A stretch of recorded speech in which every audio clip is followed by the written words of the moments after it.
Thanks, Chairman Grassley, for holding this oversight hearing. Welcome, Attorney General Bondi.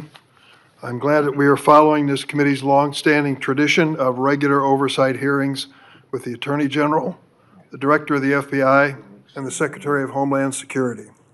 These hearings have never been more important as President Trump turns the full force of the federal government on Chicago and other American cities. The assault on the city I am proud to represent is just one example of how President Trump and Attorney General Bondi shut down justice at the Department of Justice even before the President's party, controlling the White House, Senate, and House of Representatives, shut down the government. The Attorney General has systematically weaponized our nation's leading law enforcement agency to protect President Trump and his allies and attack his opponents and, sadly, the American people. You have purged hundreds of senior career officials since you first appeared before us. These men and women had dedicated their careers to protecting the American people. As a result, the department has lost literally thousands of years of law enforcement expertise. To be specific, you disbanded the FBI's Foreign Influence Task Force and the National Cryptocurrency Enforcement Team, despite the growing threat of foreign election interference and the drastic rise in cryptocurrency crimes. You forced out almost 75% of the Civil Rights Division's career attorneys, while hate crimes are on the rise. You fired more than 100 immigration judges, while the immigration case backlog is more than 3 million. You cut the public integrity section from 30 prosecutors to 2, while political corruption skyrockets. During your confirmation hearing, I asked you about your many potential conflicts of interest as a former lobbyist. You responded under oath, quote, "You will consult with career ethics officials within the department and make the appropriate decision," end of quote. But the Justice Department then removed those career ethics officials and put in their place inexperienced political appointees beholden to President and you. And you've effectively shut down the Office of Professional Responsibility, which investigates misconduct by Department of Justice attorneys. Now, with these ethical guardrails out of the way, corruption has run rampant at the Department of Justice. Although you've been a registered foreign agent for Qatar, you did not recuse yourself from signing off on President Trump's solicitation of a free jet from the royal family, even though this gift was clearly illegal. Connections to Attorney General Bondi seem to yield more favorable outcomes for defendants. At least 2 long-running federal prosecutions were abruptly dropped after the defendants hired your brother. It's no surprise that Ed Martin, the failed U.S. attorney nominee you appointed as senior official, said, quote, "No MAGA left behind." Our nation's top law enforcement agency has become a shield for the president and his political allies when they engage in misconduct.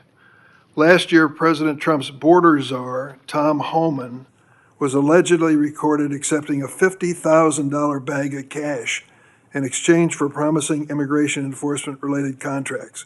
Under your leadership, the investigation into Mr. Homan was dropped. After President Trump pardoned nearly 1,600 January 6 insurrectionists, including more than 600 charged with assaulting or impeding law enforcement, the Department of Justice is arguing in court that these pardons provide immunity for wholly unrelated crimes in multiple cases. Jared Weiss was filmed on January 6th, encouraging his fellow rioters to attack the Metropolitan Police Department officers. And he said, "F them, kill them."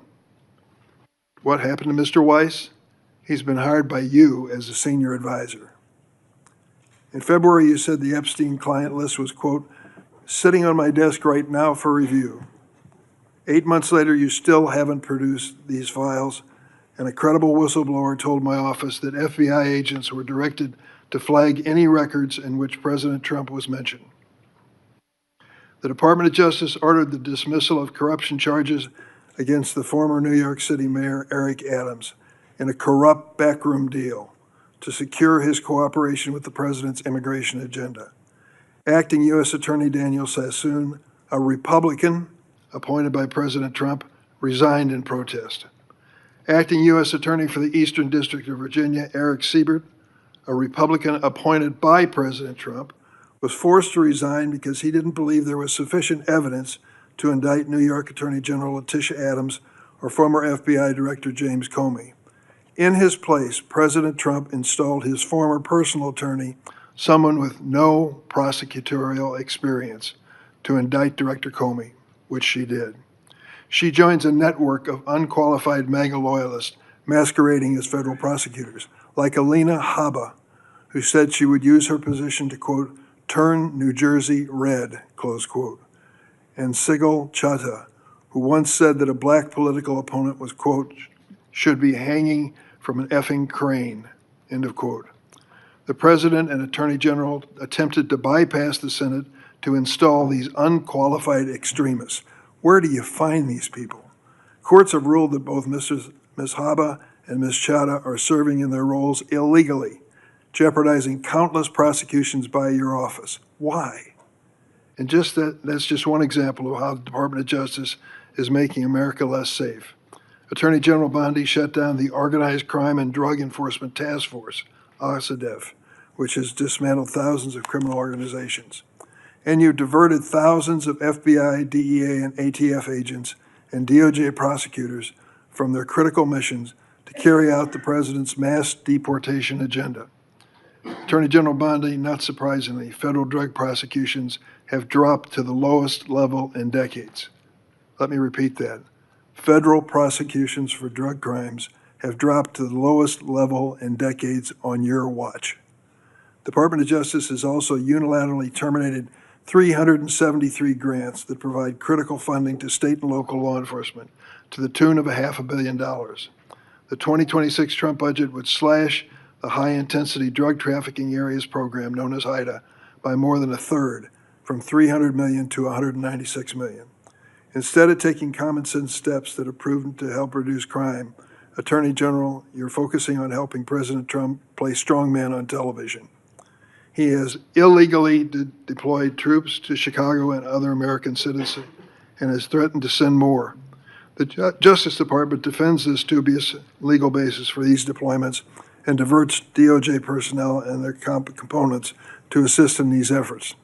These deployments basically target Democratic-run cities and Democratic leaders, ignoring many Republican-led areas of our country with even higher crime rates, and making clear that this is for political theater, not public safety. One particular chaotic raid in Chicago Tuesday last week, aided by the FBI and ATF, which you supervise. In the middle of the night, federal agents pulled women and children out of their beds, crashed down the doors to their homes, destroyed their apartments, zip-tied children and others, and detained immigrants and U.S. citizens alike for hours in vans.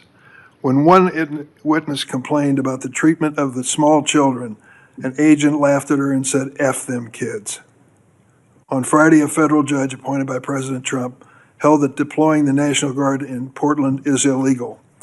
White House Deputy Chief of Staff Stephen Miller accused her of, quote, legal insurrection, close quote.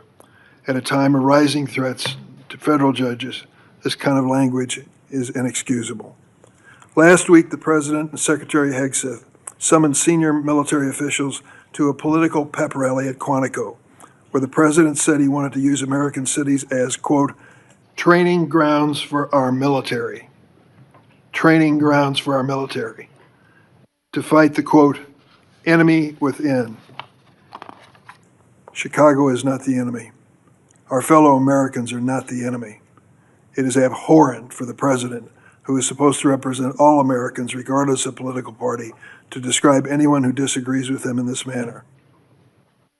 To my Republican colleagues who claim the previous administration weaponized the Department of Justice, President Biden retained President Trump's FBI Director Christopher Wray, who President Trump then fired. President Biden never directed the Attorney General to prosecute his political opponents. President Biden never fired his own political appointees for refusing to prosecute his targets. What has taken place since January 20th, 2025 would make even President Nixon recoil. This is your legacy, Attorney General Bondi. In 8 short months, you have fundamentally transformed the Justice Department and left an enormous stain in American history. It will take decades to recover. Thank you, Mr. Chairman. Thank you. Would you please rise so I can give you swear? Do you affirm the testimony you're about to give before this committee